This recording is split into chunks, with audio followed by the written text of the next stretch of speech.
శ్రీమాత్రే నమః. శ్రీ గురుభ్యో నమః. మే 15 నుండి 31 వరకు ద్వాదశ రాశుల వారికి కూడా గోచార రీత్యా విద్యార్థులకు, గృహిణులకు, వ్యాపారస్తులకు, రైతులకు, రాజకీయ నాయకులకు, వృద్ధాప్యంలో ఉన్న వారికి విడివిడిగా ఎలా ఉండబోతుంది, ఏ గ్రహ సంచారం వల్ల వీరికి ఇబ్బంది కలుగుతుంది అనేటువంటి విషయాల్ని ఇప్పుడు మనం తెలుసుకుందాం. మకర రాశి వారికి సంబంధించి మే 15 నుండి 31వ తారీఖు వరకు ఎలా ఉండబోతుంది, వారికి ఎలాంటి పరిస్థితులు ఎదుర్కొంటారనేటువంటి విషయాన్ని ఇప్పుడు మనం తెలుసుకుందాం. మకర రాశి వారికి సంబంధించి ద్వితీయ స్థానంలో రాహుగ్రహ సంచారం, అలాగే తృతీయంలో శనిగ్రహ సంచారం, చతుర్థంలో కుజగ్రహ సంచారం, పంచమంలో బుధాదిత్య యోగం ఉన్న కారణం చేత ఈ యొక్క రాశి వారికి వారి యొక్క మాట తీరులో లేదా ఏకాగ్రతలో విద్యార్థులకు సంబంధించి అప్పుడప్పుడు ఇబ్బందులు రావచ్చు. ముఖ్యంగా పరిస్థితులు ఈ యొక్క విద్యార్థులు పరీక్షకు ఏవి చదివినా కానీ చిన్న చిన్న విషయంలో అనవసరమైనటువంటి విషయాల పట్ల ఆసక్తి పెరగడం వల్ల ఎక్కువ సమయం వృధా అయ్యే అవకాశం ఉంది. ప్రతిరోజు కూడా గణపతి యొక్క ద్వాదశ నామాలు, సరస్వతీ దేవి యొక్క ద్వాదశ నామాలు పఠించడం చాలా మంచిది. రోజు పిల్లలు లేవగానే కూడా సరస్వతీదేవి ముఖాన్ని అలాగే గణపతి ముఖాన్ని చూస్తే కూడా చాలా మంచిది. ఉద్యోగస్తులకు సంబంధించి దశమ స్థానంలో ఉన్నటువంటి గ్రహ సంచారం ప్రకారంగా ఈ యొక్క మకర రాశి వారికి అష్టమంలో ఉన్నటువంటి కేతుగ్రహ సంచారం, అలాగే ఈ యొక్క గ్రహ సంచారంలో ఉన్నటువంటి పరిస్థితుల వల్ల వృత్తిలో మంచి గుర్తింపు ఉంటుంది. కానీ ద్వితీయంలో ఉన్నటువంటి రాహుగ్రహ ప్రభావం వలన వీరి యొక్క పనులన్నీ చాలా నెమ్మదిగా అయ్యేటువంటి అవకాశం కనిపిస్తోంది. ఖర్చులు కూడా పెరిగేటువంటి అవకాశం కనిపిస్తోంది. ఆఫీసులో పనితీరు బాగున్నప్పటికీ బాస్తో మాటలు కూడా పడేటువంటి అవకాశం కనిపిస్తోంది. కొంచెం కటువుగా వీరు మాట్లాడేటువంటి దానివల్ల కూడా ఇబ్బందులు, మనస్పర్ధలు వచ్చే అవకాశం కనిపిస్తోంది. శనివారం నాడు వీలైనంత వరకు కూడా హనుమాన్ చాలీసా పఠించడం వృత్తిపరమైనటువంటి ఆటంకాలు తొలగుతాయి. వైవాహిక జీవితానికి సంబంధించి షష్టమ స్థానంలో ఉన్నటువంటి గ్రహ సంచారం ప్రకారంగా భార్యాభర్తల మధ్య సఖ్యత పెరుగుతుంది. పాత గొడవలన్నీ సర్దుమణుగుతాయి. అనుకున్న పనులన్నీ కూడా సజావుగా సాగుతాయి. గత కొంతకాలంగా పిల్లల చదువు లేదా ఆర్థిక విషయాల్లో భార్యాభర్తల మధ్య ఉన్న అభిప్రాయ భేదాలు, ఒకరినొకరు అర్థం చేసుకోకపోవడం వల్ల ఇవన్నీ కూడా తొలగిపోతాయి. మళ్ళీ చెప్తున్న చాలామందికి శుక్రవారం నాడు లక్ష్మి అష్టోత్తరం లేదా అష్టకం చదవడం వల్ల దాంపత్య సుఖం అనేటువంటిది కలుగుతుంది. వివాహం కోసం ఎదురు చూసేటువంటి వారికి సంబంధించి గురుబలం ప్రకారంగా చూసుకుంటే 6వ స్థానంలో ఉన్నటువంటి గురుగ్రహ సంచారం వల్ల ప్రయత్నాలన్నీ కొలిక్కి వచ్చే అవకాశం ఉంది. గురువుతో శుక్రుడు కూడా గ్రహ సంచారం చేస్తున్న ప్రభావం వల్ల సంబంధాలన్నీ కూడా నిశ్చయమయ్యేటువంటి సూచనలు కూడా బలంగా ఉన్నాయి.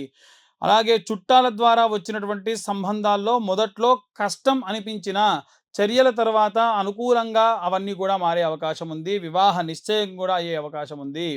మంగళవారం నాడు సుబ్రహ్మణ్యేశ్వర స్వామికి ఆరాధన చేయడం మంచిది. చతుర్థ స్థానంలో రవి బుధయో వల్ల రైతులకు సంబంధించిన విషయానికి సంబంధించి వస్తే గనక చతుర్థ స్థానంలో ఉన్న కుజగ్రహ సంచారం వల్ల వీరు ఆశించినటువంటి దానికంటే మంచి ఫలితాలు లభిస్తాయి. భూమి కొనుగోలు లేదా అమ్మేటువంటి విషయాల్లో కూడా లాభం పొందే అవకాశం ఉంది. నీటి లభ్యత విషయంలో కాస్త ఆందోళన అవ్వచ్చు. నీరు సరిగ్గా రాకపోవడం, వేరే పంట నుంచి నీరు తీసుకోవడం, వాటి విషయంలో ఇబ్బందులు కలగవచ్చు. చివరి నిమిషంలో యంత్రాల సహాయంతో పంటలకు సంబంధించి విజయవంతంగా నీరు అందించే అవకాశం ఉంటుంది. సుబ్రహ్మణ్యాష్టకం, సుబ్రహ్మణ్య కరావలంబ స్తోత్రంతో అభిషేకం స్వామివారికి చేయించడం లేదా భూసూక్తంతో స్వామివారికి అభిషేకం చేయించడం, ఆ యొక్క పసుపుతో పారాయణం చేసిన పసుపుని తీసుకెళ్ళి మొత్తం చదువుకోవడం కూడా చాలా మంచిది. కుటుంబంలో శుభకార్యాలకు సంబంధించి గృహిణులకు సంబంధించిన విషయానికి వస్తే కుటుంబంలో శుభకార్యాలకు సంబంధించి చర్చలు జరుగుతాయి. అయితే ఆరోగ్యం విషయంలో ముఖ్యంగా ఆహార నియమాల పట్ల శ్రద్ధ వహించాలి. ఇంట్లో అతిథుల రాకతో పని ఒత్తిడి పెరిగే అవకాశం ఉంది. పిల్లల నుండి వచ్చేటువంటి శుభవార్త మీకు ఎంతో సంతోషాన్ని ఇస్తుంది. నిత్యం దీపారాధన చేసేటువంటి మహాలక్ష్మిని స్మరించండి. శ్రీమాత్రే నమః అన్న మంత్రాన్ని చదవండి. చాలా మంచి ప్రతిఫలం లభిస్తుంది. రాజకీయ సంబంధితమైనటువంటి రాజకీయ నాయకులకు సంబంధించి చాకచక్యంతో ప్రత్యర్థులను ఎదుర్కొంటారు. పబ్లిక్ మీటింగ్స్లో మీ ప్రసంగాలు ప్రజలను ఆకట్టుకుంటాయి. పార్టీలో మీకు వ్యతిరేకంగా ప్రచారం చేసే వాళ్ళు మీ మాట తీరుతో మరియు పనితీరుతో మౌనం పాటిస్తారు. ఇక మీ పట్ల చెడుగా మాట్లాడడం, ఎదురు మాట్లాడడం కూడా ఉండదు. నిత్యం ఆదిత్య హృదయం, ప్రతి రాజకీయ నాయకులకు సంబంధించిన ప్రతి రాశి వారికి చెప్తున్న విషయం ఏది, ఆదిత్య హృదయం పఠనం చేయడం వల్ల కీర్తి ప్రతిష్టలు పెరుగుతాయి. సినిమా, మాస్ మీడియా రంగాల వారికి శుక్రుడు అనుకూలత వల్ల నూతన అవకాశాలు లభిస్తాయి. సృజనాత్మకతను తగిన గుర్తింపు కూడా లభిస్తుంది. ఒక కొత్త ప్రాజెక్టు కోసం మీరు రాసుకున్నటువంటి కథ లేదా చేసేటువంటి పనులు, మీ ఐడియాలు ఒక పెద్ద సంస్థ నుండి ఆదరణ పొంది ఆర్థిక లాభం కూడా చేకూరుతుంది. అన్నపూర్ణాదేవి యొక్క స్తోత్రం పఠించడం వల్ల వృత్తిలో రాణిస్తారు. వృద్ధులకు సంబంధించి మానసిక ప్రశాంతత కోసం ఆధ్యాత్మిక యాత్రలు చేస్తారు. ఆరోగ్యం నిలకడగా ఉంటుంది. వీలైనంత వరకు కూడా మీ యొక్క బంధుమిత్రులతో ఏదైనా సరే ఫంక్షన్స్కి వెళ్తే అక్కడ మీరు వాళ్ళతో గడుపుతూ ఉంటారు. ఈ యొక్క పాత విషయాలన్నీ కూడా మీరు మళ్ళీ మళ్ళీ గుర్తు తెచ్చుకుంటూ ఉంటారు. అయితే వీలైనంత వరకు శని చాలీసా లేదా శని సంభావితమైనటువంటి అష్టోత్తర శతనామావళి లాంటివి కూడా చదవడం వల్ల శారీరక బాధ అనేటువంటిది తగ్గుతుంది. ప్రతికూల పరిస్థితులు తొలగుతాయి. ఇంకా ఇలా ఉన్నటువంటి ఎన్నో రకాలైన ప్రతికూల పరిస్థితుల నుండి బయటపడాలంటే ఏ రెమెడీస్ తీసుకోవాలి, ఏ మంత్రం చదవాలనే విషయాన్ని ఇప్పుడు మనం తెలుసుకుందాం. ఇప్పటి వరకు ఈ రాశి వారికి సంబంధించి ఉన్నటువంటి ప్రతికూల పరిస్థితులు, అనుకూల పరిస్థితులు చెప్పుకున్నాం. మరి ఏ రెమెడీస్ చేయాలి, విద్యార్థులు ఏం చేయాలి, గృహిణులు ఏం చేయాలి, ఇలా మనం ఒక్కొక్కల గురించి మాట్లాడదాం. విద్యార్థులు ముఖ్యంగా చేయాల్సిన పని ఏంటంటే రోజు బ్రహ్మీ ముహూర్తంలో లేండి. వీలైతే మీద దక్షిణామూర్తి స్తోత్రం ఒకరోజు, గణపతి స్తోత్రం ఒకరోజు, లేదా వీలైతే హయగ్రీవుడి యొక్క స్తోత్రం ఇలా 11 సార్లు చదవండి. మీరు ఉదయాన్నే గణపతి దగ్గర గరక తెచ్చి పెట్టుకోండి. బుధవారం కానీ లేకుంటే ఇంకే రోజులో అయినా సరే, ప్రతిరోజు చేసినా మంచిదే. గరక తెచ్చి దానికి కట్టలా కట్టి 11 కట్టలు కట్టి లేదా 21 కట్టలు కట్టి ద్వాదశనామ స్తోత్రం లేదా ఏకాదశ నామ స్తోత్రం ఏదైతే ఉంటుందో ఆ నామాలన్నీ కూడా చెబుతూ స్వామివారి పాదాల దగ్గర పెట్టండి, ఫోటో దగ్గర పెట్టండి. సంకష్టి హోమాలు జరిగినప్పుడు అమ్మగారికో నాన్నగారికో తీసుకెళ్ళి హోమంలో లేకుంటే పూర్ణాహుతిలో వేయమనండి, చాలా మంచిది. ఒకటి. రెండోది, ఉద్యోగస్తులు ఎవరైతే ఉన్నారో ఉద్యోగస్తులు వీలైతే శనగల దండని దత్తాత్రేయ స్వామి దేవాలయంలో కానీ దక్షిణామూర్తి దేవాలయాల్లో ఆయన మెడలో వేయించండి. అది కూడా గురువారం నాడు మంచి గురుబలం పెరుగుతుంది. ఉద్యోగస్తులకు కావాల్సింది అదే. వివాహం కోసం ఎదురు చూస్తున్న వాళ్ళు కూడా ఇదే చేయాలి. వీలైతే మీ అమ్మా నాన్నతో చేయించండి. వివాహం కోసం ఎదురు చూస్తున్న వాళ్ళు గురువారం రోజు ఉదయం 7:20 నానబెట్టిన శనగలతో కూర్చున్నటువంటి శనగల దండని. అలాగే గురుగ్రహానికి సంబంధించి జపం కూడా చేయించుకోండి. ఈ యొక్క ఉద్యోగస్తులు అలాగే వివాహం కోసం చూస్తున్న వాళ్ళు, డైవర్స్ అయ్యి మళ్ళీ కలవాలనుకునే వాళ్ళు కూడా ఈ యొక్క రెమెడీ పాటించవచ్చు. అలాగే ఎవరైతే గృహిణులు ఉంటారో వారు నిత్యము కూడా శ్రీమాత్రే నమః అన్న పారాయణం చేయడము, గడపకు పసుపు పెట్టడం, రోజు స్నానం చేయకుండా ముందు స్లేపం చేయకండి. మీరు స్నానం చేసిన తర్వాతకే ఊడవడం కూడా చేయాలి. స్నానం చేయకుండా చీపురు పడితే కూడా జ్యేష్ఠాదేవికి నచ్చదు. ఏదో రకమైన నష్టము, లాస్ అనేది జరుగుతుంది. సింపుల్ పని కదా. లేవగానే కాలకృత్యాలు తీర్చుకొని స్నానం చేసిన తర్వాతకే ఇల్లు ఊడవండి, లేకుంటే అస్సలు మంచిది కాదు. మళ్ళీ మళ్ళీ చాలాసార్లు చెప్పాను, ఇప్పుడు చెప్తున్నా.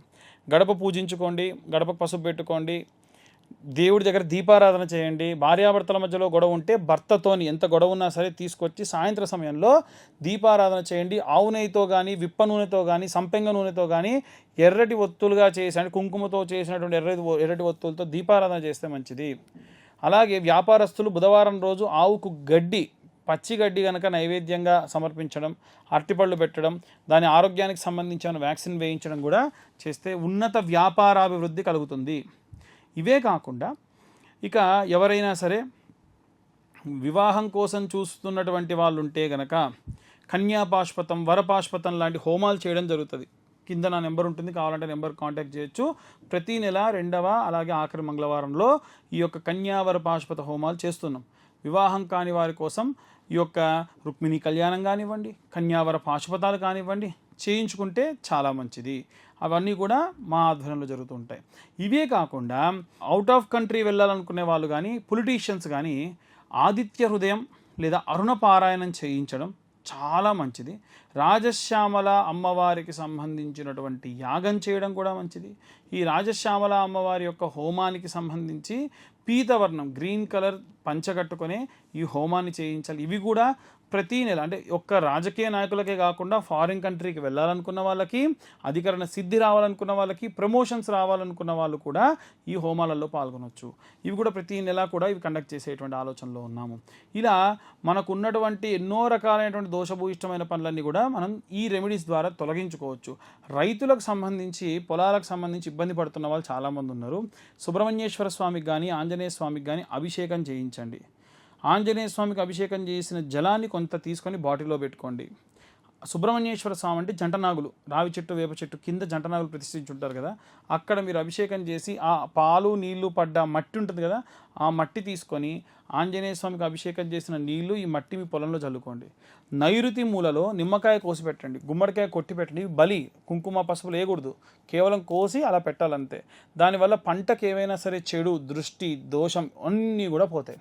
ఒకవేళ మీకు చాలా పెద్దగా ఉందనుకోండి, దాన్ని విడివిడిగా భాగాలు ఎకరం భాగాలుగా చేసుకొని ప్రతి ఎకరానికి కూడా ఈ నిమ్మకాయ జస్ట్ ఒక నిమ్మకాయ కోసి పెట్టండి. అది మీరు ఏ వారమైనా చేయొచ్చు, సోమవారం నుండి ఆదివారం వరకు ఎప్పుడైనా చేయొచ్చు. ఈ వారం చేయాలి ఈ వారం చేయకూడదు అని ఏమీ లేదు, అలా చేయండి. దీనివల్ల రైతులందరూ కూడా మంచి అభివృద్ధి చెందుతారు, బాధపడకుండా ఉంటారు. అకాలంగా ఏమన్నా జరిగేటువంటి పనులని మీకు ముందే తెలుస్తూ ఉంటాయి.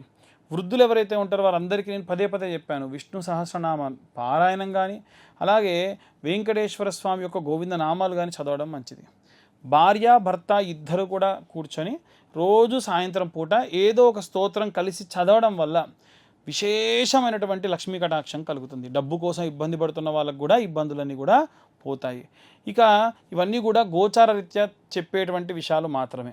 ఇన్ డీటెయిల్గా జాతకం కావాలనుకున్న వాళ్ళు మీ పేరు, మీ date of birth, time, place కింద ఉన్న నెంబర్కి వాట్సాప్ చేస్తే డీటెయిల్డ్గా 60-70 పేజీల్లో జాతకం మీకు చాలా విపులంగా ఇవ్వడం, తర్వాత డీటెయిల్గా దాని గురించి మాట్లాడడం కూడా జరుగుతుంది. సర్వే జనా సుఖినో భవంతు. స్వస్తి.